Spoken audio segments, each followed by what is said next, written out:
आशा करता हूँ आप सब बहुत अच्छे होंगे और आज की क्लास हम कंटिन्यू करते हैं। तो पिछली क्लास में हमने पैरेलल स्लैब का शिफ्ट सीखा था और शिफ्ट का फॉर्मूला था t into 1 - 1 upon mu relative. और जो हमने म्यू रिलेटिव लिखा था उस म्यू रिलेटिव की वैल्यू हुआ करती थी mu of slab upon mu of observer.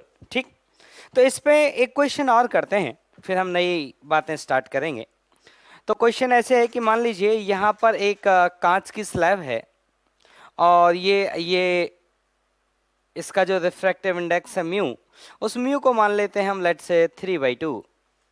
और नीचे ये वाटर है, मान लीजिए ये लेक है, ये वाटर है नीचे, और इस वाटर में यहाँ पर एक फिश है जिसको मैं जो ऑब्जेक्ट ट्रीट करेंगे, और फिश का जो डिस्टेंस है वो ले लेते हैं 20 सेंटीमीटर, और इसका जो डिस्टेंस है वो ले लेते हैं लेट से 30 सेंटीमीटर। 30 सेंटीमीटर की ग्लास की स्लैब है और यहाँ से एक ऑब्जर्वर इस फिश को देखता है, यहाँ से एक ऑब्जर्वर इस फिश को देखता है, तो इस ऑब्जर्वर का नाम ई लिख देते हैं। तो हमसे जो क्वेश्चन पूछा गया है वो क्वेश्चन, वाटर का जो रिफ्रैक्टिव इंडेक्स है वो है 4/3। हमसे एक क्वेश्चन पूछा गया है कि बताइए जो फिश होगी इस सरफेस का नाम देते हैं सरफेस ए बी। इस सरफेस का नाम देते हैं हम लोग क्या, सरफेस ए बी। तो हमसे पूछा गया है फिश डिस्टेंस ऑफ फिश या फिर डेप्थ ऑफ फिश। तो क्वेश्चन है कि depth of fish from surface A B as observed by observer E as detect by E. ये आपका क्वेश्चन है, आप सब लोग इसे अटेम्प्ट करें, एक बार वीडियो पॉज करें और इसको अटेम्प्ट करें। सारा रिफ्रैक्टिव इंडेक्स आपको गिवन है। तो देखिए मैं अब सॉल्यूशन समझाता हूं। आप ये समझिए बेटा कि आप ऐसे समझिए ये एक स्लैब कंसीडर कर लीजिए। अब this is a slab, this is a slab of water having thickness 20 centimetre and this is your observer। ये वाली स्लैब से रे ट्रेवल करके जाएंगी और इस स्लैब से भी रे ट्रेवल करके जाएंगी, तो इस स्लैब के कारण भी शिफ्ट आएगा और इस स्लैब के कारण भी शिफ्ट आएगा। तो इस सरफेस से टोटल डेप्थ है 50 सेंटीमीटर, लेकिन इस आई को ये 50 डेप्थ पर नहीं दिखेगा ड्यू टू शिफ्ट। तो शिफ्ट आएगा, अब कितना शिफ्ट आएगा उसकी वैल्यू लिखते हैं हम लोग। तो देखिए टोटल शिफ्ट की वैल्यू लिखते हैं दोनों के कारण, और बाहर कुछ नहीं बोला गया तो हम एयर कंसीडर करेंगे। टोटल शिफ्ट का वैल्यू क्या आएगा, वो आएगा water slab 220 into 1 - 1 upon mu. इसका म्यू कितना है 4/3, तो 3 ऊपर चला जाएगा, प्लस इसके कारण कितना आएगा, वो आएगा 30 इंटू 1 - 1 अपॉन म्यू। इसका म्यू है कितना 3/2, ये 3 यहाँ आ जाएगा और 2 ऊपर चला जाएगा। अब इसको सॉल्व करिए, तो इसको सॉल्व करेंगे तो कितना आ गया है 20 इंटू 1/4 प्लस 30 इंटू 1/3। तो कितना आया, ये आया 5 + 10, ये आया 15 सेंटीमीटर। मतलब 15 सेंटीमीटर का तो उसका शिफ्ट होगा, तो क्या डेप्थ दिखाई देगा, डेप्थ जो उसको ऑब्जर्व होगा वो डेप्थ का वैल्यू होगा 50 - 15, तो आंसर आया 35 सेंटीमीटर। तो जो डेप्थ दिखाई देगी वो डेप्थ कितनी दिखाई देगी, 35 सेंटीमीटर डेप्थ दिखाई देगी। Next question. अब देखिए नेक्स्ट मैं कुछ और चालू करता हूँ, आप इस बात को समझ लें कि किस तरह से स्लैब वाली स्टोरी को हम यूज करेंगे क्वेश्चंस में। ठीक है, अब सुनना मेरी बात बेटा। अब हाँ देखिए, तो मान लेते हैं बेटा कि ये एक बाउंड्री है, this is a surface, this is a boundary, और यहाँ एक रिफ्रैक्टिव इंडेक्स है, मान लेते हैं μ2, और ये एक रिफ्रैक्टिव इंडेक्स है μ1। और जो μ2 का वैल्यू है वो μ1 से ज्यादा है। लेट, यहां लिख देता हूं मैं लेट, मैं जिस केस में डील कर रहा हूं वो केस कौन सा है, लेट μ2 इज ग्रेटर देन μ1। जो μ2 है वो μ1 से बड़ा है, और मैं मान लेता हूँ बेटा कि यहाँ कोई लाइट का सोर्स है जहाँ से रेज निकल के जा रही हैं, और जब वो रेज जाती हैं इस सरफेस पे, तो इस सरफेस पे वो रिफ्रैक्शन करती हैं, और कौन से मीडियम से कौन से मीडियम में रेज आ रही हैं, डेंसर, ऑप्टिकली डेंसर मीडियम से ऑप्टिकली रेयर मीडियम में रे ट्रेवल कर रही हैं। तो सबसे पहले एक वर्टिकल लाइन बनाते हैं। ये एक वर्टिकल लाइन मैंने बनाई है। अब सुनना मेरी बात ध्यान से। मैं ये कह रहा हूँ बेटा कि जितनी भी रे यहाँ से चलेंगी और जब वो इस सरफेस पर जाकर गिरेंगी तो वो नॉर्मल से दूर की तरफ भागेंगी, क्योंकि वो डेंसर से किस मीडियम में जा रही हैं, रेयर मीडियम में जा रही हैं। वो रे नॉर्मल से दूर की तरफ भागेंगी, क्योंकि वो डेंसर से किस में जा रही हैं, रेयर मीडियम में जा रही हैं। तो मैं ये कहना चाहता हूं कि जो ये एंगल ऑफ रिफ्रैक्शन है ये ज़्यादा होगा एंगल ऑफ इंसिडेंस से, ये एंगल ऑफ रिफ्रैक्शन ज़्यादा होगा इस एंगल ऑफ इंसिडेंस से। तो इन दोनों में से हमेशा एंगल ऑफ रिफ्रैक्शन ज़्यादा आएगा। तो कोई ना कोई एक एंगल ऐसा रहा होगा, कोई ना कोई एक एंगल ऐसा रहा होगा जब आपका एंगल ऑफ इंसिडेंस और एंगल ऑफ रिफ्रैक्शन इस तरह से रहा होगा। कैसे, मैं ड्राइंग करके दिखा रहा हूं, देख लीजिए। ये एंगल हो चुका है 90 डिग्री, और ये एक पर्टिकुलर एंगल है। इस पर्टिकुलर एंगल को हम सिंबल सी से इस्तेमाल करते हैं। ये पर्टिकुलर वो एंगल है जिस पे रे डेंसर मीडियम में इस एंगल, सॉरी रेयर डेंसर में इस सी एंगल पर इंसिडेंट होती है, और वो रेयर मीडियम में रे जाती है, और कितने एंगल पर रिफ्रैक्शन का एंगल ऑफ रिफ्रैक्शन जो आता है वो आता है 90 डिग्री। और आना भी था क्योंकि रे डेंसर मीडियम से कौन से मीडियम में जा रही थी, रेयर में, और आर को ज़्यादा होना था। मतलब अगर मैं इस साइड में बढ़ते जाऊं, अगर मैं इन रेज के लिए देखूं, तो इस वाली रे के कंपैरिजन में इसका एंगल ऑफ इंसिडेंस ज़्यादा है, इसके कंपैरिजन में इसका एंगल ऑफ इंसिडेंस ज़्यादा है। सिमिलरली इस आर के कंपैरिजन में ये वाला आर ज़्यादा है, इस आर के कंपैरिजन में ये वाला आर ज़्यादा है। या फिर आप ऐसे कह सकते हैं कि mu two sine i equal to बराबर है म्यू वन साइन आर के। अब अगर ये बताओ आई इंक्रीज करेगा तो ये इक्वेशन कह रही है आर भी इंक्रीज करेगा। ये इक्वेशन कह रही है कि अगर आई इंक्रीज करेगा तो आर भी इंक्रीज करेगा, और आर हमेशा ज्यादा है क्योंकि रे कौन से मीडियम में जा रही है, रेयर मीडियम में जा रही है। तो पहले 90 को कौन अचीव करेगा, पहले 90 को आर अचीव करेगा। तो ये वो सिचुएशन है जब इसने 90 को अचीव कर लिया। अब मैं इस इक्वेशन के लिए, इस सिचुएशन के लिए अगर मैं स्नेल्स लॉ लगाऊं तो स्नेल्स लॉ क्या आएगा, स्नेल्स लॉ आएगा म्यू टू साइन सी बराबर आएगा म्यू वन साइन 90। तो यहां से साइन सी का जो वैल्यू आ गया बेटा वो आ गया mu one upon mu two. इसको मैं म्यू डेंसर भी लिख सकता हूं और इसको मैं म्यू रेयरर भी लिख सकता हूं। तो इसको मैं लिख सकता हूं mu rarer upon mu denser.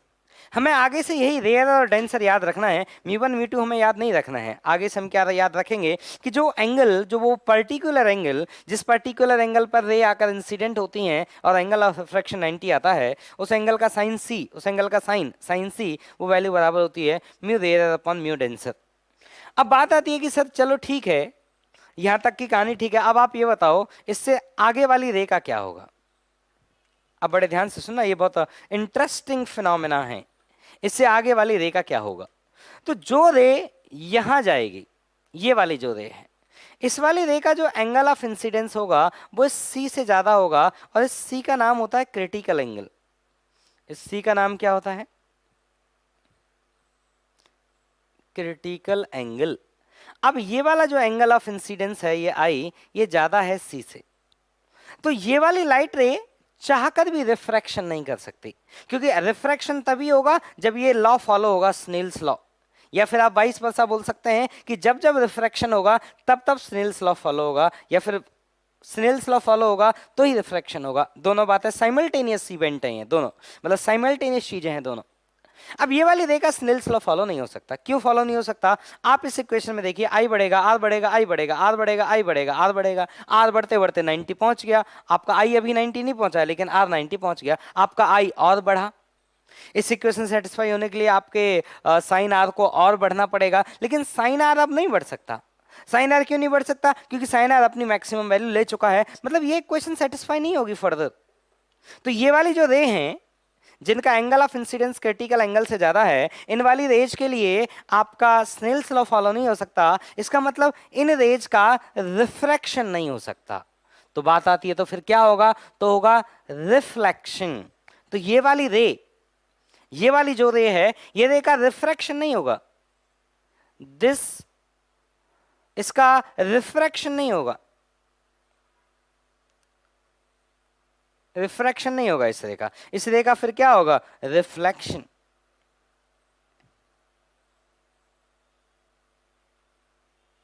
इस रे का जो होगा वो क्या होगा, वो रिफ्लेक्शन होगा, इसका रिफ्रैक्शन नहीं होगा। अब सुनना, अब एक शब्द जैसे जैसे इस टॉपिक का जो नाम है, इस टॉपिक का नाम है TIR, टोटल इंटरनल रिफ्लेक्शन। यहाँ पे टॉपिक की आप हेडिंग डाल लीजिएगा, TIR, टोटल इंटरनल रिफ्लेक्शन।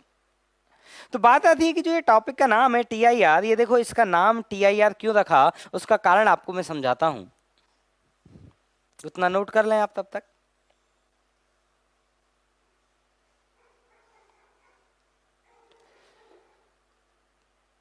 आप ये देखो बेटा कि आपकी वो वाली रेज, ये वही है, म्यू डेंसर है, ये म्यू रेयरर है, और ये आपकी वो वाली रेज है जिनका angle of incidence I greater than C है। तो ये वाली रे का रिफ्रैक्शन नहीं हो सकता। इसका मतलब जितना अमाउंट ऑफ एनर्जी यहां से गया, उस एनर्जी का कुछ भी हिस्सा बाहर नहीं निकलेगा, वो पूरी की पूरी एनर्जी क्या हो जाएगी, रिफ्लेक्ट हो जाएगी। इसलिए इसको बोलते हैं टोटल, मतलब पूरा का पूरा एनर्जी रिफ्लेक्ट हो जाएगा। इस वाले केस में क्या होता था, जो आपके ये वाले केसेज हैं, इन वाले केसेज में कुछ अमाउंट रिफ्लेक्ट होता है और कुछ अमाउंट रिफ्रैक्ट होता है। रिफ्लेक्शन और रिफ्रैक्शन दोनों इवेंट साइमल्टेनियस होते हैं, सिर्फ इस सिचुएशन को छोड़ के इस सिचुएशन में रिफ्रैक्शन हो ही नहीं पाता। रिफ्रैक्शन जो है, नेचर इन वाली रेज के लिए रिफ्रैक्शन अलाउ ही नहीं करती, नेचर अलाउ नहीं करती। ऐसा नहीं है कि कोई प्रैक्टिकली दिक्कत है, प्रैक्टिकली कोई दिक्कत नहीं है, नेचर ने ही अलाउ नहीं किया है। तो नेचर ने ही अलाउ नहीं किया है इन वाली रे को रिफ्रैक्शन करने के लिए, इसलिए ये वाली रे क्या करेंगी, ओनली रिफ्लेक्शन। इसलिए बोलते हैं टोटल, मतलब पूरा का पूरा एनर्जी रिफ्लेक्ट होगा। टोटल इंटरनल मतलब अंदर के अंदर ही रिफ्लेक्ट हो गया, और रिफ्लेक्शन क्योंकि इवेंट कौन सा हुआ, रिफ्लेक्शन। तो टोटल इंटरनल रिफ्लेक्शन में आपको जो याद रखना है, तो पहली बात तो आपको ये याद रखनी है कि टोटल इंटरनल रिफ्लेक्शन होगा कब। पहला की पॉइंट जो याद रखना है कि when ray move from denser medium to rare medium. पहली बात तो TIR की नौबत कब आएगी, TIR की सिचुएशन रे के सामने कब आएगी, जब वो रे डेंसर से रेयर में जा रही होगी। और TIR होगा कि नहीं होगा ये हमें चेक करना पड़ेगा, उसका angle of incidence critical angle से ज्यादा है या नहीं। दूसरा, आपको साइन C की वैल्यू याद रखनी है। साइन C की वैल्यू होती है μR अपॉन μD। अब देखो इसको मैं कैसे याद रखता हूं, मैं याद रखता हूं कि साइन C का जो वैल्यू था वो दो रिफ्रैक्टिव इंडेक्स का रेशियो था। दो रिफ्रैक्टिव इंडेक्स थे डिफरेंट डिफरेंट मीडियम के, और उनका रेशियो हमने लिया था, तो हमें साइन C मिला था, और C को बोलते थे क्रिटिकल एंगल। एक चीज मैं जानता हूं कि जो साइन की वैल्यू होती है वो हमेशा 1 से छोटी होती है। जब साइन की वैल्यू हमेशा 1 से छोटी होती है, इसका मतलब ऊपर जो चीज आएगी वो कम आएगी, और नीचे वो चीज आएगी वो ज्यादा आएगी, क्योंकि तभी तो ये नंबर 1 से छोटा आएगा, क्योंकि साइन C हमेशा क्या होता है, 1 से छोटा होता है, 1 के बराबर होता है 90 डिग्री पे। अदरवाइज ये जो वैल्यू होती है वो हमेशा 1 से छोटी होती है। तो आपको ये दिमाग में अलग से टेंशन याद करने की जरूरत नहीं है। रेयर डेंसर आप ऐसे याद रखिए, small refractive index upon large refractive index. क्यों, क्योंकि साइन C किसी भी कीमत पे, मैथ्स हो, फिजिक्स हो, केमिस्ट्री हो, किसी भी कीमत पे साइन का वैल्यू 1 से ज्यादा हो ही नहीं सकता। तो mu denser upon mu rare तो फॉर्मूला हो ही नहीं सकता। फॉर्मूला जो होगा वो कौन होगा, वो होगा mu rare upon mu denser. ठीक, अब देखिए, तो ये आपको याद रखना है।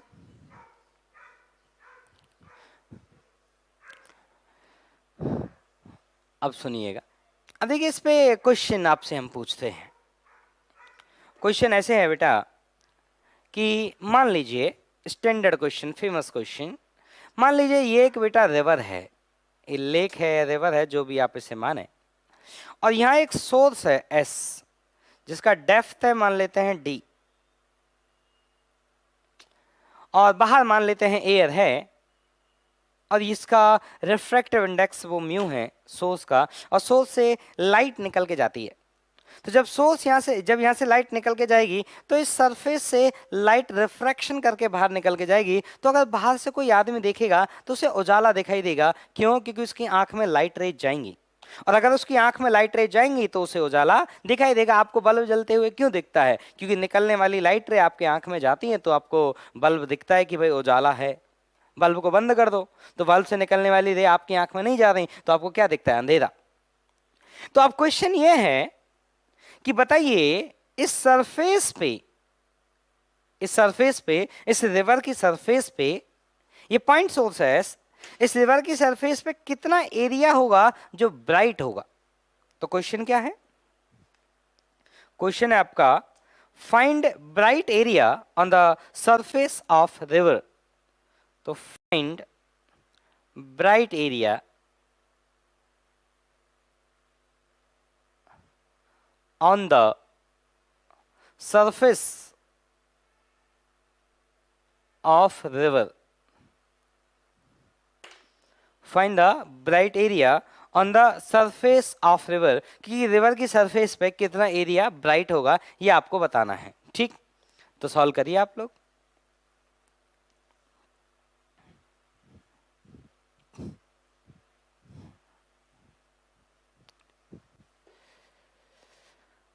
तो देखिए बेटा, मैं बता देता हूं। अब देखो, एक बात आप जानते हैं कि जिस रे ने TIR किया होगा उसके बाद वाली कोई भी रे बाहर निकली ही नहीं होगी। इसका मतलब यहां से एक रे जो गई और ये यहां जाकर जब इंसिडेंट हुई, ये है यहाँ का नॉर्मल, तो अगर इसका एंगल ऑफ इंसिडेंस C के बराबर है तो ये ऐसे 90 डिग्री का एंगल बनाते हुए चली गई। लेकिन इसके बाद वाली कोई भी रे बाहर नहीं निकली होगी, सबने क्या किया होगा? अंदर रिफ्लेक्शन किया होगा। तो इस सरफेस पे आपको मिलेगा एक ब्राइट एरिया। इस सरफेस पे क्या मिलेगा? एक आपको ब्राइट एरिया मिलेगा, जिसका रेडियस मैं मान लेता हूं लेट से स्मॉल r है, और इस ये एंगल C है तो ये एंगल भी कितना है? C। अब हम लिखते हैं tan C का वैल्यू, ये आएगा R/d। अब आता है tan C कितना आएगा, तो आप पहले sin C निकाल लो। sin C का फॉर्मूला जानते हैं हम, mu rarer upon mu denser. तो बाहर एयर है जिसका रिफ्रैक्टिव इंडेक्स कितना होता है? 1, और ये कोई लिक्विड है, वाटर है, जिसका रिफ्रैक्टिव इंडेक्स कितना है? म्यू। तो अगर आपको पता है कि sin C म्यू के बराबर है और आपको tan C लिखना है, तो देखिए कैसे एंगुलर कैलकुलेट होते हैं। ये C है, इसका मतलब ये कितना है? म्यू। ये है 1, ये कितना है? म्यू। तो sin C कितना आ जाएगा आपका? 1 अपॉन म्यू। तो ये वाला जो बेस आएगा वो कितना आएगा? वो आएगा म्यू स्क्वायर माइनस 1। तो यहाँ पे आपका जो रेडियस है r, इसका वैल्यू आएगा वो आएगा d इंटू tan C। तो यार d इंटू tan C का वैल्यू है 1 upon under root of mu square minus 1, मतलब d upon under root of mu square minus 1। हमें लिखना है सरफेस एरिया। तो एरिया का जो वैल्यू आएगा वो आएगा पाई आर स्क्वायर। एरिया का वैल्यू आएगा पाई आर स्क्वायर, तो पाई इंटू आर स्क्वायर कितना आएगा? ये आएगा d square upon mu square minus 1। तो this is the surface area किसका? जो ब्राइट स्पॉट आपको नदी की सरफेस पे दिखेगा। ठीक है, कई बार ऐसे भी पूछते हैं इसी क्वेश्चन को, मतलब आंसर यही आता है, ऐसे भी पूछते हैं कि बताओ यहाँ पे हमें कितने एरिया की डिस्क रखनी पड़ेगी कि हमें कहीं भी उजाला दिखाई ना दे। तो अगेन जहां से लाइट रे निकल रही थी वहां पे आप एक डिस्क रख दीजिए, तो वो रे बाहर नहीं निकल पाएंगे, तो आपको बाहर उजाला दिखाई नहीं देगा। ठीक है, आप लोग लिख लें इसे। अब देखिए नेक्स्ट क्वेश्चन सुनना, कि दो मीडियम है, जिसे मान लीजिए एक मीडियम है जिसका रिफ्रैक्टिव इंडेक्स है √3 और एक मीडियम है जिसका रिफ्रैक्टिव इंडेक्स है 2। आपको बताना है कि बताइए स्फीयर के लिए क्रिटिकल एंगल क्या होगा। पहला क्वेश्चन, इस स्फीयर के लिए क्रिटिकल एंगल क्या होगा। और दूसरा क्वेश्चन, एक उन्होंने रे इंसिडेंट की है, इस रे का जो एंगल ऑफ इंसिडेंस है वो है 70 डिग्री, और आपको बताना है डेविएशन कितना हुआ होगा इस गिवन रे का। ठीक, सब लोग सॉल्व करें।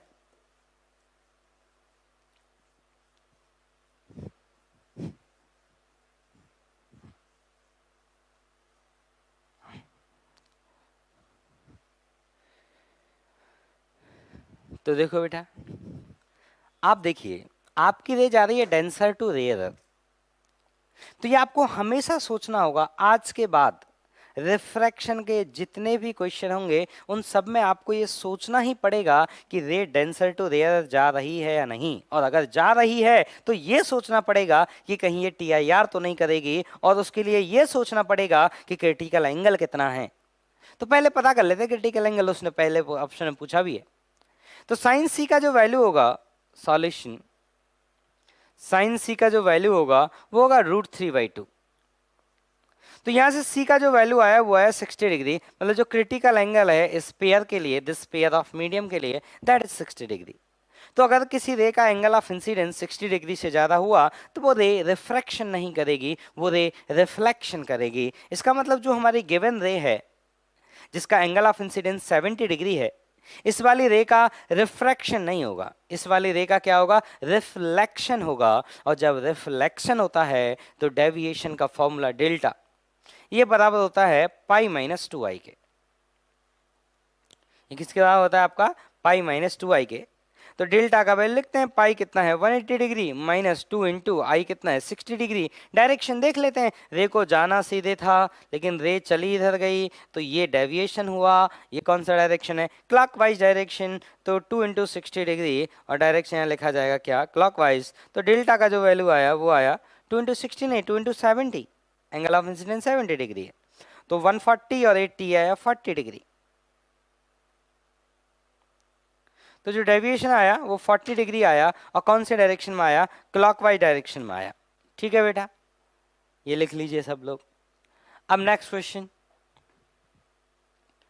नेक्स्ट क्वेश्चन ये है कि मान लो बेटा ये एक ट्रांसपेरेंट मटेरियल का ट्रायंगुलर प्रिज्म है, ठीक है ना, और इसे ट्रायंगुलर प्रिज्म में यहां से एक लाइट रे इंसिडेंट होती है, सरफेस के नॉर्मल यहां से लाइट रे इंसिडेंट होती है, और ये एंगल जो है वो है थीटा, ये जो एंगल है थीटा है, और इसका जो रिफ्रैक्टिव इंडेक्स है म्यू उसका वैल्यू है 2। ठीक, तो आपको बताना है कि find out the condition on theta such that रे सफर TIR, मतलब रे का क्या हो जाए, TIR हो जाए। तो रे अगर TIR हो जाए मतलब रे इस सरफेस को क्रॉस करके बाहर नहीं जा पाए। ठीक है ना, तो मैं क्वेश्चन लिख रहा हूं, फाइंड कंडीशन ऑन थीटा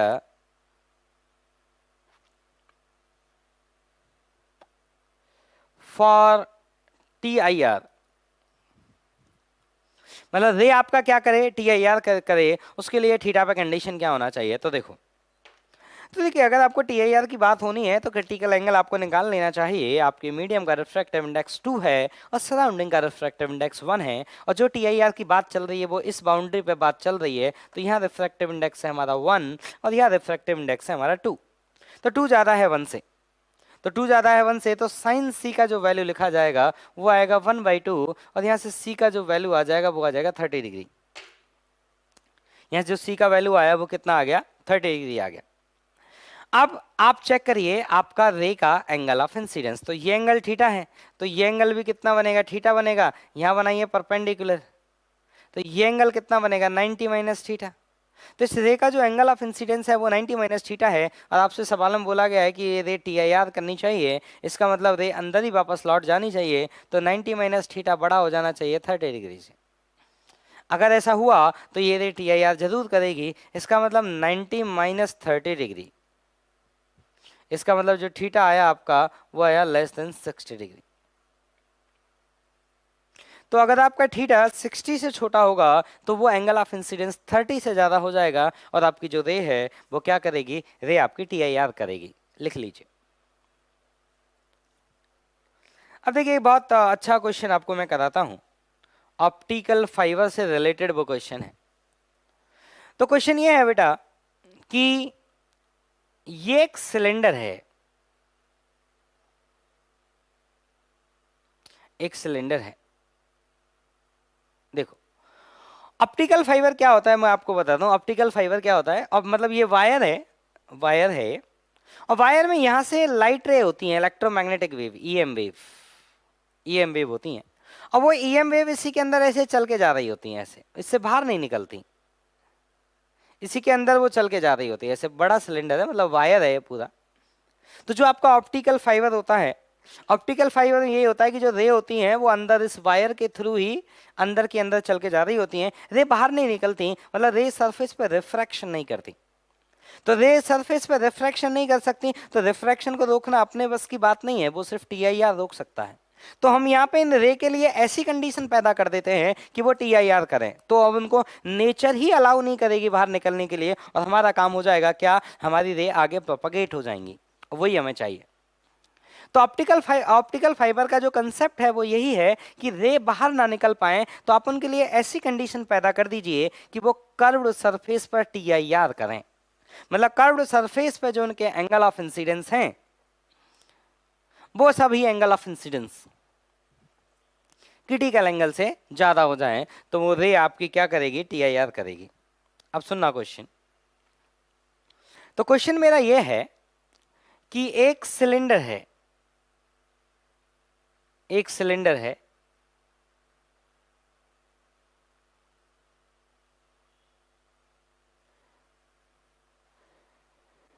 एक सिलेंडर है, और सिलेंडर के इस वाले फेस पे, इस वाले फेस पे बहुत सारी लाइट रे डाली गई, इस वाले फेस पे बहुत सारी लाइट रे डाली गई, और जो भी लाइट रे डाली गई ना उनके एंगल भी हमें नहीं पता, मतलब उसके एंगल वेरी कर रहे हैं। तो भाई एंगल क्या क्या हो सकते हैं उसकी बात कर लें। जब एंगल वेरी कर रहे हैं तो देखो भाई, लाइट रे ऐसे भी आ सकती है जिसका एंगल ऑफ इंसिडेंस क्या हो जाएगा, 0 डिग्री, क्योंकि ये बाउंड्री है, इधर कौन है एयर और उधर कौन है जो भी वो मीडियम है, तो ये बाउंड्री है, तो इस रे का एंगल ऑफ इंसिडेंस क्या हो गया, 0। और अगर रे ऐसे हुई तो उसका कुछ एंगल ऑफ इंसिडेंस होगा, ऐसे हुई तो कुछ और होगा, और हर जगह रे आ रही हैं, यहाँ पे भी, यहाँ पे भी, यहाँ पर भी, यहाँ पर भी, यहाँ पर भी, यहाँ पे भी, यहाँ पे भी, मतलब जो एंगल ऑफ इंसिडेंस होने वाला है सरफेस पे, that very, that can take any value from 0 to 90, that can take any value। तो I का जो वैल्यू है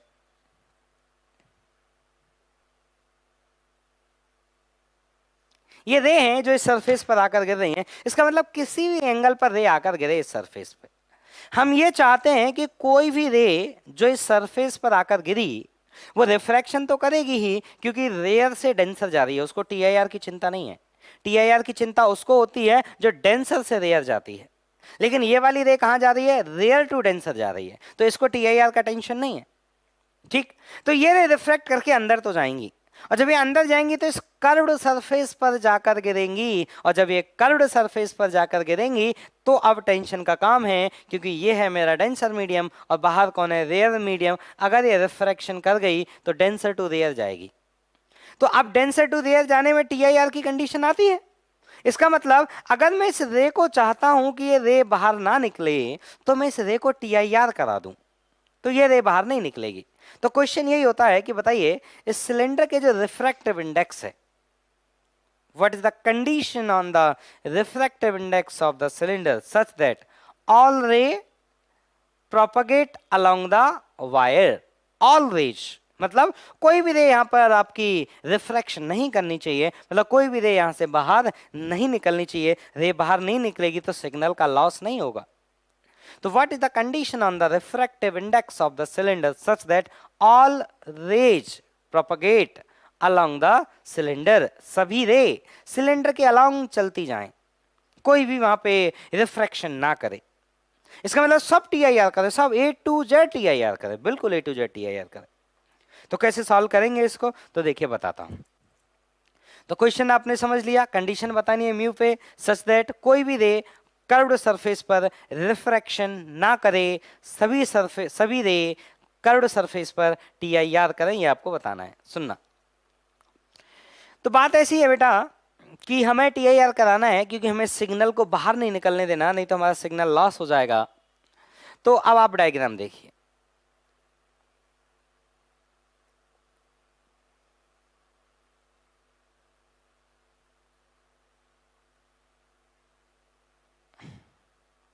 डायग्राम देखिएगा, ये है आपका यहां पे angle of incidence let's say theta, और ये है angle of refraction let's say that is alpha. ठीक, और यहां पे हमें बनाना है नॉर्मल, और ये एंगल होना है हमारा 90 माइनस अल्फा। अब बड़े ध्यान से सुनना बात को।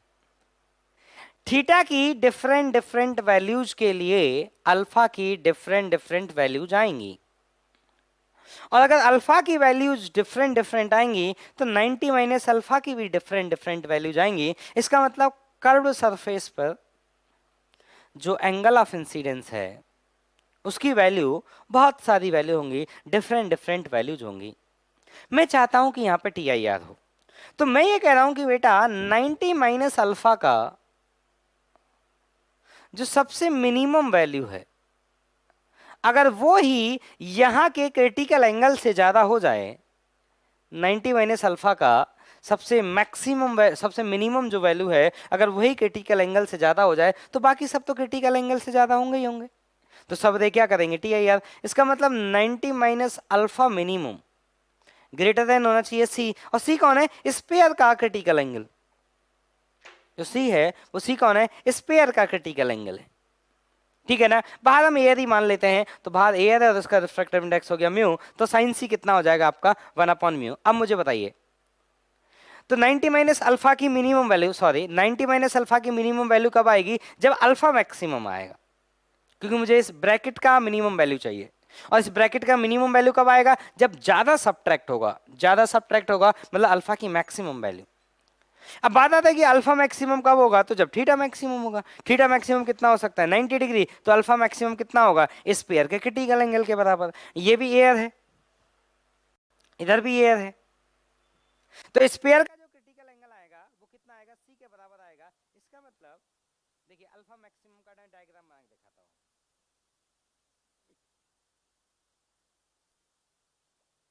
तो जब रे यहाँ पर ऐसे आएगी 90 डिग्री पर, तो जब रे अंदर 90 डिग्री पर आएगी, मतलब ये जो आपका थीटा है, this is the maximum, that theta maximum and that is 90 degree. जब थीटा मैक्सिमम आएगा तो ये वाला जो एंगल आएगा वो सी के बराबर आएगा। ये जो एंगल आएगा वो सी के बराबर आएगा, क्रिटिकल एंगल के बराबर आएगा, ठीक। हाँ, तो ये जो आपका थीटा है, थीटा मैक्सिमम, ये कितना है 90 डिग्री, और जब थीटा मैक्सिमम 90 डिग्री आएगा तो जो ये अल्फा है इसका मैक्सिमम वैल्यू कितना आएगा, सी, क्योंकि ये पेयर वही तो है जो ये वाला पेयर है, क्योंकि इधर कौन है, एयर, और इधर कौन है, सम मीडियम म्यू। सेम कहानी यहाँ पर, ये कौन है, एयर, और यहाँ कौन है, म्यू। तो जब रेयर में एंगल 90 होता है तो टेंसर में एंगल सी होता है, तो रेयर में एंगल 90 है तो टेंसर में कितना है, सी, मतलब अल्फा का मैक्सिमम वैल्यू आ गया सी, ठीक। अब आपको क्या कंडीशन लिखना है कि 90 माइनस सी बड़ा हो जाना चाहिए सी से, तो 90 बड़ा हो जाना चाहिए 2c से, तो c छोटा होना चाहिए 45 डिग्री से। दोनों तरफ साइन ले लीजिए, तो साइन c छोटा आएगा साइन 45 से, साइन c होता है 1/म्यू, छोटा आएगा 1/√2 से, और क्रॉस मल्टीप्लाई करिए, म्यू बड़ा हो जाएगा √2 से।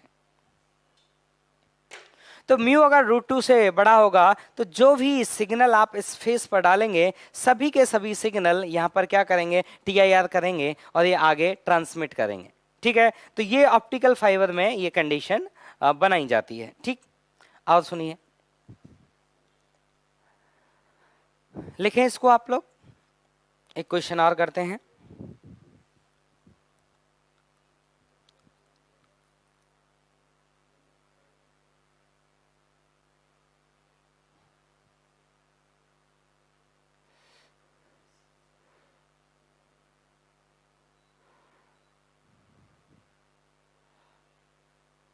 अगला क्वेश्चन ये है कि एक ट्यूब है जिसका जो शेप है वो सर्कुलर शेप है, जिसका इनर रेडियस और आउटर रेडियस मैं आपको बताऊंगा कितना है।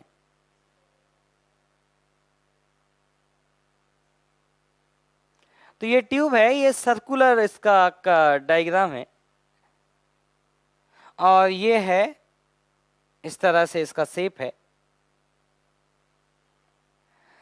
अब क्वेश्चन ये है, ये आगे ऐसा आप इसको एक्सटेंडेड मान लें, ये वही सेम मीडियम और बाहर एयर है। फॉर द सिंपलिसिटी बाहर हम क्या मान लेते हैं, एयर मान लेते हैं।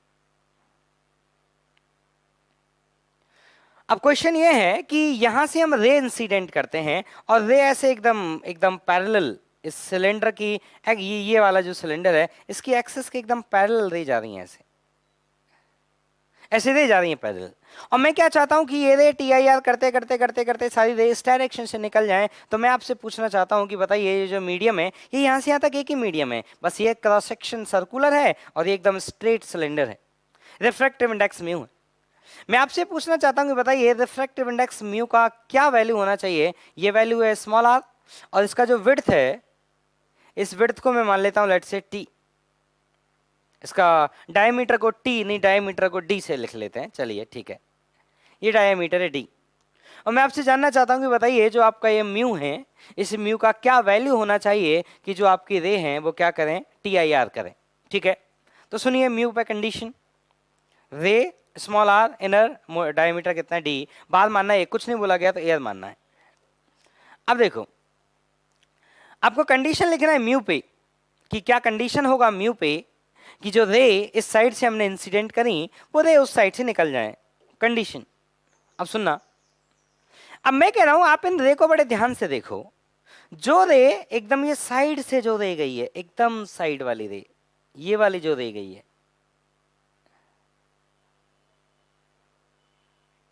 ये वाली जो रे गई है, और ये वाली जो रे गई है, ये वाली जो रे गई है, इन दोनों रे में से अगर मैं एंगल ऑफ इंसिडेंस की बात करूं तो इस रे का एंगल ऑफ इंसिडेंस सबसे छोटा है। अगर कोई रे यहां आई होगी इस तरह से, इस रे का एंगल ऑफ इंसिडेंस थोड़ा बड़ा आएगा, यहां पे होगा तो उसका एंगल ऑफ इंसिडेंस और बड़ा होगा, तो ये एंगल ऑफ इंसिडेंस सबसे छोटा है, ये उससे बड़ा होगा, इस तरफ आप बढ़ते एंगल ऑफ इंसिडेंस ज्यादा आता आएगा। तो अब मैं कह रहा हूं कि अगर इन सभी सिग्नल को या सभी रे को TIR करना है तो जो सबसे छोटा एंगल है उसको आप क्रिटिकल एंगल से बड़ा कर दीजिए। तो ये मेरा सबसे छोटा एंगल है, इसको मैं मान लेता हूं theta, that is the least angle of incidence. अगर ये थीटा मेरा C से बड़ा हो जाए तो मेरी सारी रे क्या करेंगे, TIR करेंगे, और सभी रे TIR करेंगे तो वो इस डायरेक्शन से निकल जाएंगे। इसका मतलब साइन थीटा बड़ा हो जाए साइन C से। अब बात आती है साइन थीटा का वैल्यू क्या आएगा, तो देखो यहां से यहां तक ये ट्राइंगल देखिए आप, the triangle O, the triangle A and that B, triangle OAB।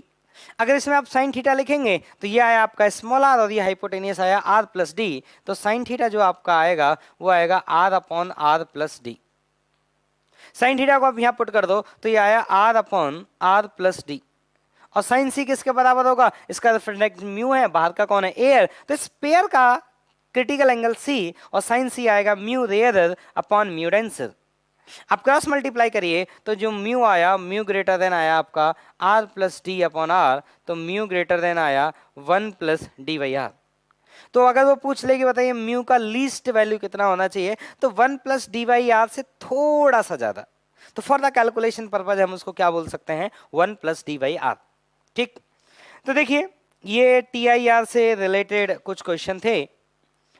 अब हम चालू करेंगे प्रिज्म, तो मैं प्रिज्म का थोड़ी सी बात अभी बता देता हूं और नेक्स्ट क्लास में फिर हम लोग प्रिज्म देखेंगे।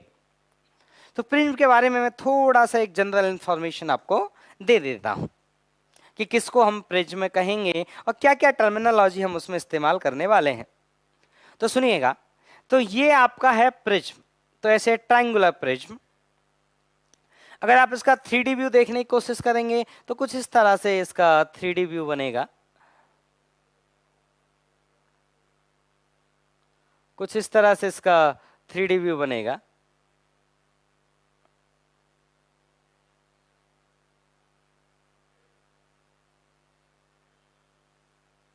इस तरह से, तो ये आपका कुछ 3D व्यू है प्रिज्म का, ये ट्राइंगुलर प्रिज्म है। तो इसका जब मैं साइड व्यू बनाऊंगा तो हम लोग मोस्ट ऑफ द टाइम इसका साइड व्यू ही यूज करेंगे, दिस इज द प्रिज्म। और ये वाला जो एंगल होता है, इस एंगल का एक नाम होता है, इसको बोल देते हैं एंगल ऑफ प्रिज्म। इसके 3 नाम यूज होते हैं, angle of prism, angle of refraction,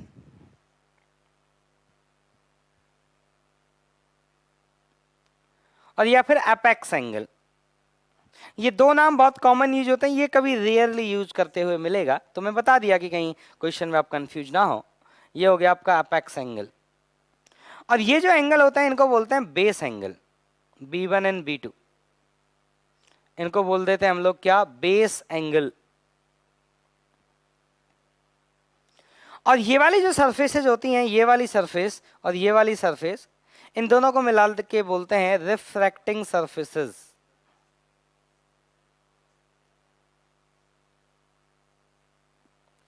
इनको जो हम बोलते हैं वो बोलते हैं रिफ्रैक्टिंग सरफेसेस। ठीक है, तो चलिए फिर नेक्स्ट क्लास में मिलते हैं। अब आप क्या करें कि जो सीट आपको दी गई है उसमें से आप जो प्लेन सरफेस पर रिफ्रैक्शन है उसके क्वेश्चन सॉल्व करें, और प्रिज्म आपको हम अगली क्लास में पढ़ाएंगे और फिर प्रिज्म के क्वेश्चन सॉल्व करेंगे।